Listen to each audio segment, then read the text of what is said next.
Hi, everybody. It's a bonus podcast from the CC and JT Amateur Hour studio located in the Dungeon of Doom. Over there, CC.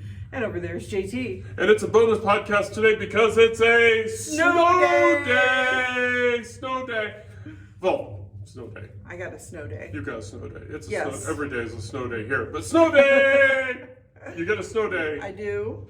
So thank you, Governor Lombardo of the state of Nevada, for exercising wise executive action by looking outside the window and seeing what. He might not be in the north right now. Oh, he that's could good. be in his Las Vegas office. That's a good point. At So least listening to advisors. he's listening to advisors who Yes. looked out the window and said, "Hey, that's snow." And actually, we got a lot. about probably Maybe a foot. we got about so much overnight, and I've said this in the past, and it's easy to dump on Public Works because everybody dumps on Public Work, but the Carson City street cleaners they Yes. really do an amazing job, and they really work hard on keeping the main streets clear. Right. Now, of course, Carson City being enclosed in the Eagle Valley probably has far fewer main strips True. Yes. than many Something many like cities, Reno. many capital cities. Yes. As a matter of fact, if anybody were to take time to think about it, there's only traffic signals like on 5, 6, 7 main streets like Carson, William, Solomon. Pardon me. Stewart. Streets like that. So there's relatively few streets in Carson City that have street lights, though of course those streets are very long and so they Right. have many street lights, but if you take time to think about it, there are some main drags that just don't have it. So, but even so, that's not to reflect on the Carson City Public Work folks, so they do a wonderful job. But we're doing a bonus podcast this week today because not only is it a snow day, but we have a conundrum. Well, you have a conundrum. Yeah, we have a conundrum. So in the previous podcast, we've talked about 2 more books. Yes. 2 more books. CEO, Editor-in-Chief, Everything else. everything else. Chief Information Officer, Chief Fiscal Officer, Chief Marketing Officer, and Chief Strategic Officer. We kind of do this as a joke, but and creative talent. I was getting there. Oh, sorry. So, but that's the business umbrella of 2 more books, and then we have the creative staff. Mainly, Well, you're on sabbatical. I'm on sabbatical, mainly JT. And so, from the business side, since our expansion across the 5 platforms, we've been seeing an increase of sales. Yay! Yes. This is good news. Yes. So so the hours spent on expanding to the 5 total platforms, Right. and doing all that work is starting to bear fruit. Yep. Yay! Good. Problem. The popular book, The popular books are these books. the Sheriff in Nevada series. This is Sheriff in Nevada series, which I have more than 30,000 words On the going. next I've been book. working on it intermittently On what will be book 3. on Maggie Book 3, right? Yes. There's 3 books here. So There's this is the Sheriff in book 1. Nevada, Sheriff Yep. in Nevada Downfall, and then I've been working on Book 3 while I've been, at the same time, while I'm projecting Book 4 and Book 5 in the back of my brain. And I'm going to circle back around to this book. But the challenge that I've been having is I'm also writing the Space Epic, which is a preset 3-book series, and I'm on a roll. I finished books uno and dos, tres. I'm on a roll. Yeah. In fact, over the last 2 days, I've written 5,000 words. So Which rocks. which rocks. And so it's like I'm really on a roll. However, But back to the Sheriff of Nevada, from our sales figures, it is the popular series right now. yes. So from a business point of view, I would be telling, or the CEO would be telling the creative staff, Work on this. work on the Sheriff books. But the creative staff is going, But. creativity is not something you can just turn on and turn off like a light switch. Right. Well, and to be fair, I am not pushing that you write this because my thought process is if you force it, it won't be as good. Yeah. it's there and it will come out when it's ready. But from, as you said, the marketing standpoint, if people are interested in this book, it would make more sense to focus on getting 3, 4, and 5 out there, because that would be the financially successful series for us. And then there's the complex thing. There's the next layer of complexity, which is what I'm doing in the Space Epic, is I'm writing those 3 books at the same time, and then I'll release them at intervals. But if I'm mapping out Sheriff 3, 4, and 5 in my brain, why don't I do the same thing with those books and sit on those books until I get 3, 4, and 5 done? And so I'm having a minor panic attack because these are all sensible, logical thoughts from a marketing point of view, from a business point of view, but from the creativity point of view, I have not finished book 3 in my brain, and I can't swap the books out. I can't swap 4 and 5 in there because of what I've designed for those books. So you need to have 3 finalized before you can actually even start on 4 and 5. I need to have 3 done before I can. Yeah, exactly what you said. Before I can do 4 or 5, because 4 and 5 depend on the events of 3, which makes sense. So I don't know. The plight of the pantser. Yeah, the life of a pantser. Now, if I were a plotter, what I would be doing is I would be going upstairs to the wall. There are no blank walls in our house at all. I would be going to the blank walls somewhere in our house and putting Post-its all over the place and doing things like that. But all of those are in here. That's a very scary place to keep books, especially drafts. And it's something where it will get done eventually. But in the marketing sense, if it's not done, and then people lose interest, And that's where the next discussion, and we're going to actually have that discussion today, is the marketing thing. We do not have a marketing plan. We do not have marketing plan because we did not anticipate that there would be this kind of interest.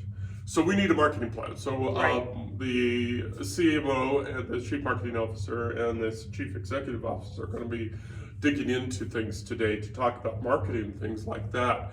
And I'm not going to predict the future as what's going to happen to Sheriff Series. I'm not going to predict that. I'm not going to predict whether or not I'm going to just do 3, 4, and 5 all at once, or release 3, then release 4, then release 5. Write and release, write and release, write and release. They both have their strengths. But whatever the outcome, we need a strategic marketing plan. We need an improved marketing. Well, improvement meaning anything. Because right now I only have 0. Well, and what I'm wondering is if, obviously Westerns have been popular for a long time. This is set in the West, though I don't know if you would officially call it a Western. Yeah. But it is, Nevada, I think, is kind of an exotic locale to a lot of people because the current example now, of course, is Yellowstone. That's exactly where I was going with that. It's like, I think in the past it would have been Bonanza and High Chaparral and all those Western shows. Currently, Yellowstone is really big. They've got I guess it's the sequel, which is 1923, and maybe the Sheriff is kind of riding on that right now. Yeah. But as I mentioned, going back to the 1950s and 60s, Westerns were huge. So stories set in the West do seem to kind of have a perpetual popularity. There are some very famous books that aren't officially Westerns.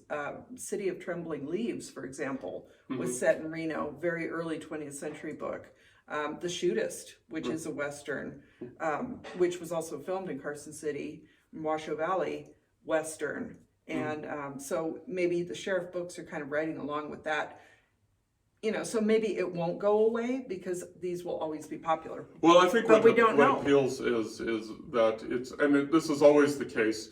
It's the case with sci-fi. It's the case with rom-coms. It's everything like that. Is the best of those that survive the deluge in each of those genres as they start with a story first that happened to be in that setting. Right. And that's what I'm writing. Yes. What I'm writing is in both the space epic and the sheriff's books. I'm writing. I'm trying to emphasize character development, character movement, and a flow of action that just happens to be set in West or in space. And could we interchange them? Swap them out? Well, of course. Star Trek. They considered that Wagon Train to the Stars. Yeah, Wagon Train to the Stars. Right. So I think that what you absolutely always have to have first, and this is where Hallmark movies fail, in my opinion, is because they're so cookie cutter, and and we saw that in TikTok over the Christmas season. The fake Hallmark movies, and so funny. If you haven't watched those, look them up. There's one couple in particular where the husband keeps doing the romantic hero from the Hallmark movie. It's just absolutely hilarious. So look those up on TikTok. I'm a millionaire lawyer who's going back to a small town for a class reunion and falls in love with the owner of a Christmas tree lot. Or yes, I will absolutely buy this bakery and make cookies to save the small town. Right. And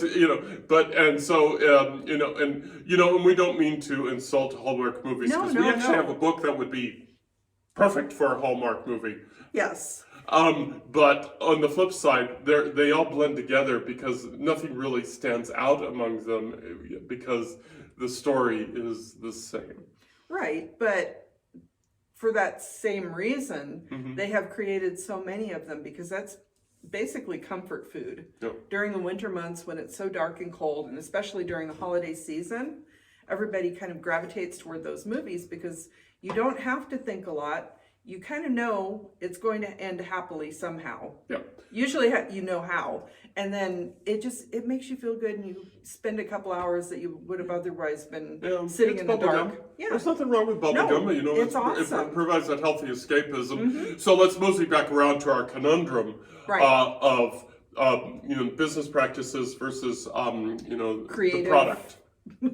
Developing the product. Well, which is the same thing, even with our tiny little 2-person shop. Right. Versus, a casino or, Microsoft. We all have the same problems. And we don't mean to put ourselves on the same level of them, obviously money-wise, but the problems are still the same. Yeah. You have a product that needs to be developed. You need to have it developed quickly, but it has to be of quality, so it keeps the business side going. I'm not sure about quickly, maybe timely. Timely, right. I think timely is a that's better word. Because sometimes quickly means shoddy. Yeah. And I think you need to prepare to catch the right moment, which is very tricky because you never quite know. And we've talked before about lightning in a bottle and how some people just hit because everything hits at the right time at the right place. And we haven't done that yet. We don't know that if it will happen ever. But there's always that hope. And if you don't have anything ready to hit at that moment, then you're never going to have the chance. Yeah, it's a balance for us. And as new business owners to have this conundrum, this is actually not a bad problem to have, because the solution goes back to what we said earlier, is probably to keep on track with what we're doing. And then when we get ready to do the release, we activate our strategic marketing plan, and even if we don't catch the moment now, we could catch it next time with our effective and strategic marketing plan. So, so probably that's going to be the outcome. Is I will continue to work on the space epic for as long as the spirit moves me, and then if I hit a wall, which is inevitable. Oh yeah. Being a pantser, believe me, it's inevitable. Then I can switch over and spend more time on the sheriff. I'm tic-tacking a little bit here and there on it as I come up with ideas. But right now, it's the spirit of the space epic that's grasping me. And that was a similar thing with the Emma Parks books, where I think you'd had the first book or the first 2 books done, and then your 2 fans finally pestered you into writing the 3rd book. Years later. So Yes, it didn't come out like sequentially in a short amount of time. It took years to get to this point where there was a complete trilogy. And, just because it's an incomplete series, the fact that there may be something coming soon could also attract readers. Yeah, coming soon. But I always hate that, so I'm gonna tread carefully there. Yeah, you don't want to be George R.R. Martin. Oh no, God. Okay. Although I would be like to be more like Uncle Steve, who can grind out a really great book every year. Well, I haven't read any of his recent stuff, so I don't know. But he's had a lot of practice being Stephen King. We don't really have a lot more to say because we want to save some, unless you do, of course. But we want to save some stuff for our Sunday podcast. So, have you been in a similar situation where you have written up a series and you realize that, hey, you've done this series, but it's this series over here that's getting all the attention and all the royalties? So, how did you manage that in your life? Because we're kind of interested in that. But unless you have something else, no, I just think on Sunday maybe that we'll be talking about how the week has gone, because we did bring up that you have been having some book sales, and that's kind of the big plan for 2024 is that we're amping up what we're doing. We're trying to become more professional. So I'm guessing that may be our Sunday podcast. Maybe talk about the marketing meeting we're going to have later. True, we can do that. Talk about the marketing meeting. Yeah, so we'll do that. We're going to talk about marketing on Sunday as long as the creek don't rise, as long as the water in the sump hole don't rise. Yes, if you see us move upstairs, the water is rising. It hasn't started the pump yet. But with the amount of snow we've gotten, once it starts melting, we may have to move back upstairs. And that will be probably a seasonal thing from here on out because our water table's been pretty high lately. Yeah, so it's going to back and forth. But that's small town problems. But time for the commercial. We do have a wide social media presence on from everything from TikTok to X to Blue Sky to Threads to Instagram to... and of course, our WordPress site, where you can sign up for blog post updates. So when we do blog posts, including this podcast, you can sign up and get those updates when we do that. And of course, our website is at www.carsonhume.com. Unless you have anything else? I'll just say that if you do sign up for our website blog, you won't get spammed. We don't spam you, and we don't sell your information. Right. And one thing we're going to talk about at our marketing meeting is giveaways. Now, we may not have something on Sunday to talk about specific giveaways, but it is going to be part of it. And folks that are signed up for our newsletter will be, will probably be at the top of the list when it comes to those giveaways. Right. Okay. So sitting over there is CC. And across from me is JT. We thank you for your time. Again, snow day. Yay! If you are in a snowy area, I know a lot of the country's being hit right now. Be careful, be safe, whether it's snow or the torrential rains they've been having on the east. So we hope you're safe out there. Okay, and we'll talk to you on Sunday. Y'all take care now. Bye-bye. Bye.